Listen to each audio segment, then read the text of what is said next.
Bismillahirrahmanirrahim. Assalamualaikum warahmatullahi wabarakatuh.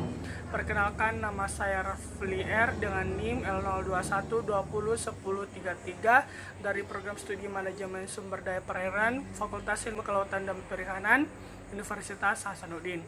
Di video kali ini saya akan menjelaskan materi dari mata kuliah Genetika Populasi dengan dosen pengampu Dr. Irmawati SPI MSI.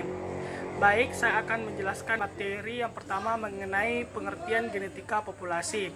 Yang kedua tentang genetika dari pola pewarisannya. Dan yang ketiga itu membahas tentang ekspresi gen.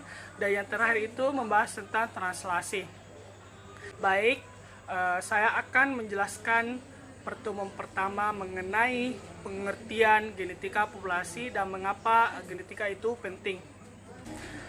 Genetika adalah cabang biologi yang mempelajari pewarisan sifat gen pada organisme maupun suborganisme. Secara singkat, dapat juga dikatakan bahwa genetika itu adalah ilmu tentang gen dan segala aspeknya. Populasi merupakan sekumpulan individu dengan ciri-ciri yang sama, yang hidup di tempat yang sama dan memiliki kemampuan berproduksi di selang sesamanya. Jadi dapat dikatakan bahwa genetika populasi adalah bidang biologi yang mempelajari komposisi genetik populasi biologi dan perubahan dalam komposisi genetik yang dihasilkan dari pengaruh berbagai faktor, termasuk seleksi alam. Genetika populasi terikat erat dengan studi tentang evolusi dan seleksi alam dan sering juga dianggap sebagai landasan teori Darwinisme modern. Mengapa genetika harus dipelajari?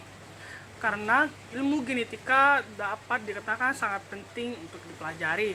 Karena untuk mengetahui tentang gen atau lahirnya seorang manusia, genetika juga merupakan ilmu yang mempelajari mengenai sifat-sifat keturunan dan segala seluk-beluknya secara ilmiah, serta variasi yang mungkin timbul di dalamnya. Saya akan menjelaskan materi dari pertemuan kedua mengenai genetik dan pola pewarisannya. Bisa dilihat dari gambar, sel hewan dan tumbuhan sama-sama merupakan sel eukariotik, sehingga memiliki beberapa ciri yang sama, seperti adanya membran sel dan organel sel, seperti nukleus, mitokondria, dan retikulum endoplasma. Akan tetapi, sel hewan dan tumbuhan memiliki beberapa perbedaan dan persamaan. Misalnya, sel hewan tidak memiliki dinding sel atau kloroplas, tetapi sel tumbuhan memiliki yang dibilang adanya dinding sel maupun kloroplas. Sel hewan sebagian besar berbentuk bulat dan tidak beraturan, sedangkan sel tumbuhan memiliki bentuk persegi panjang tetap. Perbedaan DNA dan RNA, bahwa DNA adalah sejenis biomolekul yang menyimpan instruksi genetik pada setiap organisme, sedangkan RNA adalah molekul polimer yang terlibat dalam berbagai peran biologis dalam mengkode, dekode, regulasi, dan ekspresi gen. DNA memiliki bentuk double helix yang terdiri dari dua rantai yang saling berpilin, sedangkan RNA hanya terdiri atas satu rantai atau helix tunggal. Tulang punggung gula fosfat pada DNA disusun oleh dua deoksiribosa, sedangkan pada RNA disusun oleh ribosa. Baik, itu selanjutnya itu materi pertemuan 3 mengenai ekspresi gen. Ekspresi gen adalah proses penentuan sifat dari suatu organisme oleh gen. Suatu sifat yang dipunyai oleh suatu organisme merupakan hasil proses metabolisme yang terjadi di dalam sel. Proses metabolisme dapat berlangsung karena adanya enzim yang berfungsi sebagai katalisator proses-proses biokimia. Gen tersusun dari molekul DNA, sehingga gen menentukan sifat suatu organisme. Seperti telah dijelaskan sebelumnya, bahwa ekspresi gen dilakukan melalui dua tahap, yakni transkripsi dan translasi. Pada proses transkripsi terjadi di dalam inti sel, sedangkan translasi itu berlangsung di sitoplasma. Jadi sehingga RNA harus dikeluarkan dari inti sel ke sitoplasma. Di pertemuan ketiga juga itu membahas tentang transkripsi. Transkripsi merupakan proses pembentukan molekul RNA dengan menggunakan DNA sebagai cetakannya. Keseluruhan DNA, baik gen maupun sekuensi DNA, bukan menjadi non-kondin yang dikandung oleh satu organisme disebut dengan genom. Hanya satu dari dua utas DNA yang digunakan sebagai cetakan sintesis RNA. Utas DNA yang digunakan sebagai cetakan bagi sintesis RNA disebut dengan utas cetakan template, sedangkan utas DNA lainnya disebut dengan utas pendamping. Proses transkripsi menghasilkan 3 jenis RNA, yakni mRNA, tRNA, dan rRNA. 3 jenis RNA ini berperan di dalam proses translasi. Hanya mRNA yang akan diterjemahkan ke dalam protein. tRNA berperan sebagai molekul pembawa asam amino yang akan dirangkaikan menjadi polipeptida sesuai dengan sandi yang terdapat pada mRNA.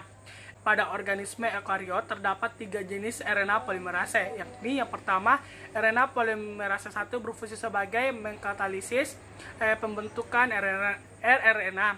Yang kedua itu RNA polimerase 2 yang berperan sebagai dalam sintesis RNA dan beberapa molekul RNA. Dan yang ketiga RNA polimerase 3 yang bertugas mengkalisis proses sintesis. Baik, itu pertemuan keempat mengenai translasi.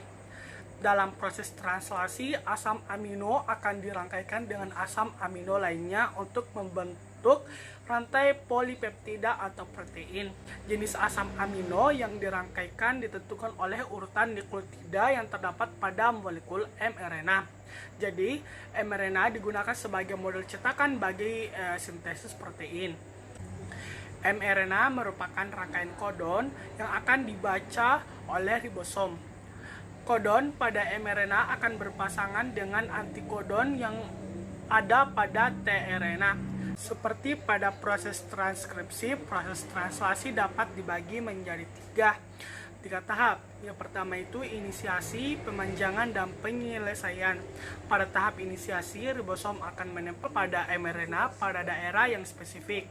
Ribosom mempunyai 2 situs penempelan untuk tRNA, yaitu situs P, peptidil, dan situs A, amonosiasil. Proses pemanjangan dimulai bila mana ribosom bergerak ke bawah ke arah 3 aksen OH. tRNA yang tadinya berada pada situs P akan keluar dari kompleks ribosom RNA sambil memindahkan asam amino yang dibawanya kepada tRNA yang berada pada situs P yang tadinya berada pada situs A. Sekian dari pemaparan materi dari mata kuliah genetika populasi. Lebih dan kurangnya mohon dimaafkan. Wassalamualaikum warahmatullahi wabarakatuh.